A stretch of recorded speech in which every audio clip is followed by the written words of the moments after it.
It's finally the end of Spirit Haze terrorizing everyone in matchmaking, with changes to both Holliday and Sinclair alongside it, major overhauls to soul values, and the re-addition of verticality to soul orbs. All this and more in tonight's episode of Patch Notice. Welcome back, I'm your host Jacky, and today we're going to be covering the 15th of March update for 2025. Let's start off with Sinclair and get our eyes fixated on the hero changes. Up first, his assistant damage will now mirror Sinclair's gun fall-off range.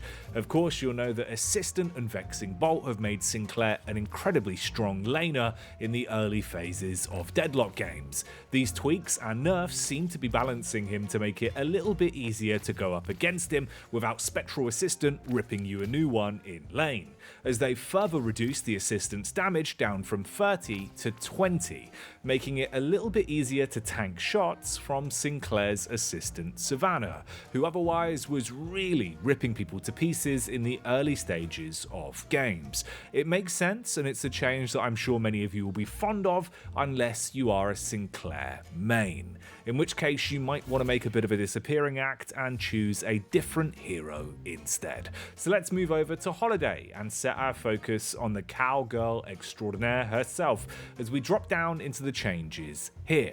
Now this one is a little bit more meaty, there's more to it. Up first, Powder Keg, that's going to be the tier 2 decreased from 120 damage down to plus 100 damage, so knocking 20 off the top there. Powder Keg is still very strong if used correctly, and of course will be quite powerful if you get the right build behind it. However, it's the other changes that are going to be the focus on tonight's nerf here for Holliday. Holliday, of course, has been on the top of the docket with a lot of conversation surrounding her, Sinclair and Calico since their addition and graduation from Hero Labs.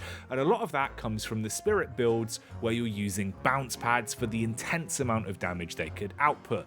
Valve have gone in and massively tweaked this. They've gone ahead and upped the cooldown for 41 seconds, changed the tier 1 to the tier 2, replaced the tier 1 so it's now got a 10-second cooldown reduction on it, and gone ahead and changed over the original tier 2 to a tier 3, removing what was the tier 3 stun. So Holiday's kit being very much tweaked here, and stuns from bounce pads not going to be a thing anymore. You won't see someone flying through the air and barraging you with barrels off the back of bounce pad stuns. Hopefully makes it a little bit more fair when going up against Holidays.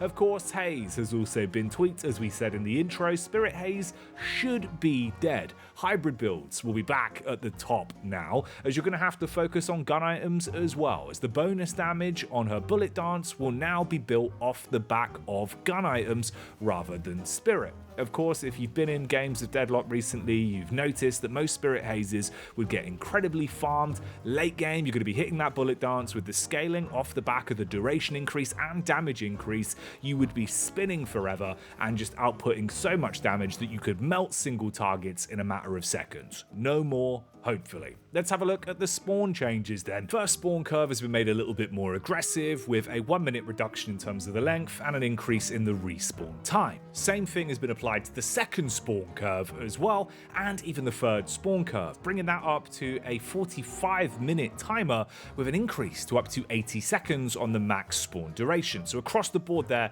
spawns are far more aggressive, so dying will be punished a lot more in this version of Deadlock. We're going to have a look at the changes to Cold Front as well, that will no longer be dealing double damage to creeps.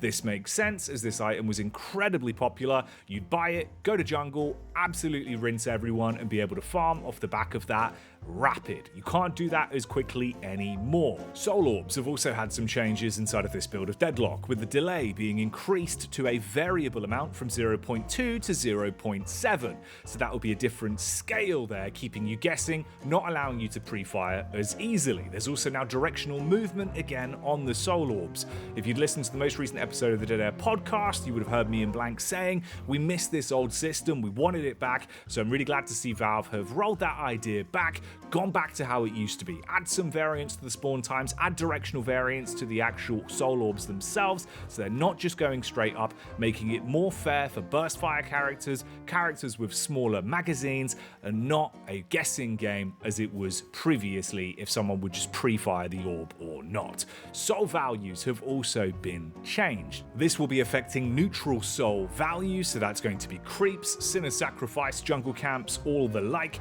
and now what they've done here is gone ahead and reduced that by 15%. Laning will remain unchanged, but when you're in the jungle or of course smashing those gambling machines to bits, you're going to have that reduction in play. They've also gone ahead and tweaked the respawn and spawn times on a couple different parts of the jungle. Firstly, Sinner's Sacrifice. That's going to be spawning in at 10 minutes now with a 5-minute respawn cycle, and the mid-tier jungle camps are going to be changing their respawn time from 5 minutes to 6 minutes. Both great changes. The jungle was getting a little bit out of hand. It felt like you had to clear it as much as possible, and games were getting longer and longer. You can see what Valve are doing with the overall theme of this patch. They're attempting to reduce the length of games, make it a little bit more fair again, and they've tried to tweak the overpowered nature of golden statue buffs as well. So simultaneously, this is another nerf to Sinner's Sacrifices. The ammo buffs for level 1 are going to be going down from 4% to just 3% in terms of the ammo increase they give you. For level 2, that's going to be down by another percentage from 6 to 5 as well. This is a running theme, with level 3 of ammo buffs going down from 8% to 7%. So ammo across the board there, slightly nerfed, not going to be as impactful when stacking those from Sinner's Sacrifices or picking them up in the world. HP has had a similar effect here as well, with level 1 on health being brought down from 20 to 15, level 2 going down from 30 to 25, and of course finally level 3 will come down from 40 to 35, so you won't be seeing heroes bloating their HP pool anywhere near as easily as we saw in the previous iterations of Deadlock's patches we've been playing since the addition of the new 3-lane map. Weapon power has also gone down by a single percentage there as well, from 7 to 6, and finally level 3 of Spirit will be reduced by 1 point as well, so that's going to be going down from 5 to 4 on your additional Spirit gain off the back of picking up one of those golden statue buffs. A minor balance patch for this week, however there is quite a lot of big changes that will affect gameplay and potentially reduce the length of games. Let us know what you think, tune into the Dead Air podcast for more of our thoughts in depth, subscribe to Dead Air, like the video if you enjoyed it, and we will see you next week with more content. As always, I've been your host Jacky, thank you for watching Patch Notice, and we'll see you next time.